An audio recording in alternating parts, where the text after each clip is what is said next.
Welcome to this episode of Aerospace Tech Talks, where we explore the technologies shaping the future of space and national security. I'm Kevin Bell, Senior Vice President of the Engineering and Technology Group here at the Aerospace Corporation.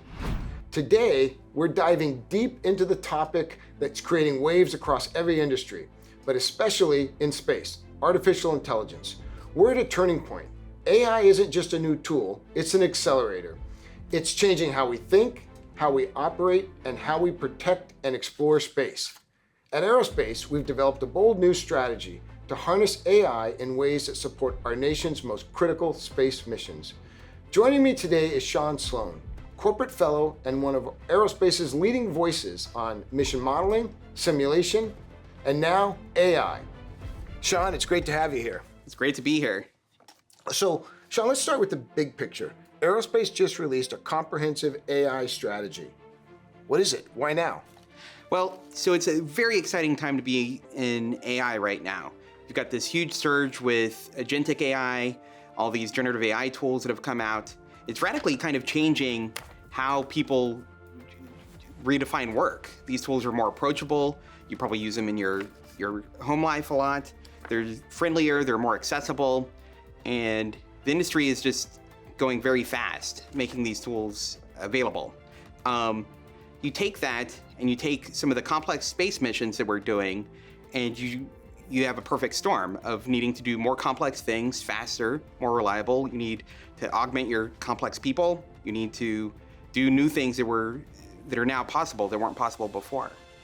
So in the strategy, you mentioned the aerospace unique role, and we talk a lot about that. What does it really mean when we say we're going to be the premier AI authority for space? I mean, how can aerospace discriminate itself in such a big field as artificial intelligence? Yeah, that's a great question. As these tools become more sort of off-the-shelf appliances and offerings, it's more about the subject matter expertise to get those tools to work. It's about understanding the data. It's about the intersection of these tools with your actual specific missions. And so we're not going to out AI the AI companies on investment strategies or any of that, but we can outspace everybody else. And so our application of AI to this domain leans into our aerospace's strengths. Okay, and I guess we have strengths really across the entire space domain. I mean, I'm curious on some of the key outcomes. I mean, one that caught my eye, and an obvious one, is all the modeling and simulation we do, and how will AI augment that? And I guess as you think through that, I'm also curious about something called agentics, which I understand we're getting to the point where the AI is sophisticated enough to serve as an agent, and there's been talking about the vision of how that would help with modeling and simulation. Yeah, so it's really exciting. So first thing, all of our AI strategy is focused around making our tools better, our people better, and making new things possible. So the first category you just described was our tools better. So things like physics-informed machine learning. This is where you would use machine learning algorithms to make your slow running or high fidelity sims run a little bit faster. Intelligent design of experiments, deep reinforcement learning. These are all sort of applications of AI that just make our analytic tools better. The second is making our people better. You mentioned agentic AI, so if you think about just sort of having a natural language conversation with an AI agent, that would be what agentic AI is. Well, now what if I partnered that with a lot of our modeling and sim tools, and I could say things like, give me 3 options for an orbit to image a satellite, and it's going to go off and run simulation runs. It's going to collect data out of the space catalog, and it's going to sort of give me 3 options. It's having to touch multiple different analytic engines through a natural language way. And then now the human's better because now they don't have to be experts in a tool. They just want to be an expert in an analyst or an orbit function or a warfighting domain. See, that sounds amazing because I know how much time I've spent trying to get the data in the right format so that I could read the file into the modeling and simulation, or writing a Python wrapper, which I'm sure we've all wasted time. Yeah, and so that's another good point. So we have spent 70 years conforming to how the computer wants us to behave. Computer can't understand us, right? So I gotta get a bunch of software devs and they gotta do a bunch of custom code and all these things. Now, in the last 2 years, computers can understand us. I can interact in a natural language way. I don't have to be a Python developer. I don't have to be a sophisticated simulation expert. I can be an expert in my field and get the computer to conform to me rather than me conform to their interfaces. So I can imagine our operators, our space operators, seeing a lot of value in agentics and being able to interact with our space enterprise or our systems. Now, as it gets into operations, obviously a lot more at risk. And so the next thing I'm kind of curious about, and actually even in my own personal life, I don't know how many times I've been driving or riding my bike down Main Street in Santa Monica and have a driverless car pass me and then cut in front of me to make the right turn. Always safely so far. But how do we ensure as AI gets into space operations that we can trust its outputs? How do we do mission assurance for artificial intelligence? Exactly, that's a really good point. So there's a couple of advancements that have happened here. First, trust is in our DNA. We've been doing mission assurance for our entire existence. So we just have to look at it through the same lens that we did before. But now it's, how do I know that these AI systems are going to behave correctly? How do I know that it pulled the data right out of the space catalog? How did I know that it ran the right SOAP model, right? There's a huge advancements in explainability, but there's also a need from industry, from our customers on developing a trusted AI framework to sort of help verify and validate that the results out of an AI agent are to be trusted. So I'm going to switch gears a little bit. There was one line in the AI strategy that caught people's attention. We got a lot of feedback on it. It was that the space subject matter experts, the SMEs, using AI will replace those subject matter experts that don't.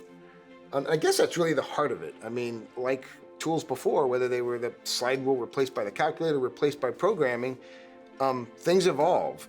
What are your thoughts on how we as a company need to evolve? Yeah, so I mentioned knowledge recall. I mentioned being able to interact with these modeling and sim tools differently. This all makes these tools way more approachable.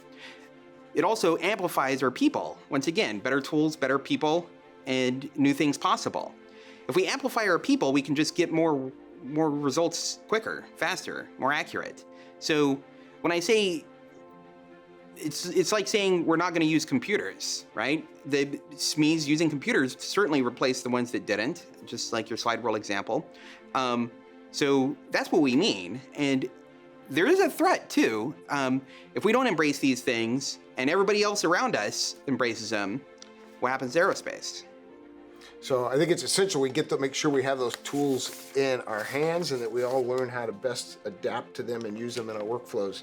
And I know an important part of that is we can't invent this stuff. We don't have the infrastructure that these large companies creating these models have. So I'm thinking partnerships. I mean, what role do you see external collaboration, with all different factors of the AI community in helping us become the best in space? Yeah, so one of the strategic outcomes in the strategy document is curated space data sets. I think there's a huge opportunity to partner even more heavily with academia on developing, leveraging those, and putting those data sets in the hands of undergrads for innovation.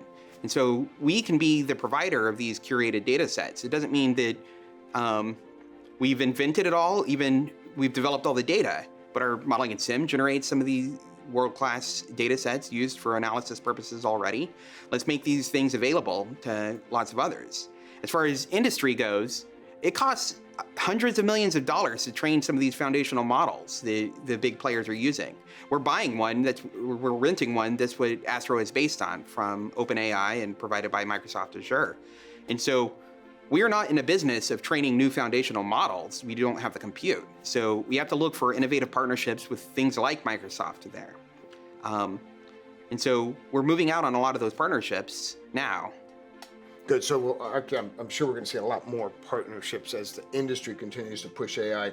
So, I mean, if we do this right, if we're able to implement the strategy, if we're able to find the resources and invest as needed, hit milestones, I mean, what is your vision? I mean, you're our corporate AI fellow. What is the vision of success? Yeah, so it's really cool. I want aerospace to be in a position to be consulted when people think of new AI for space.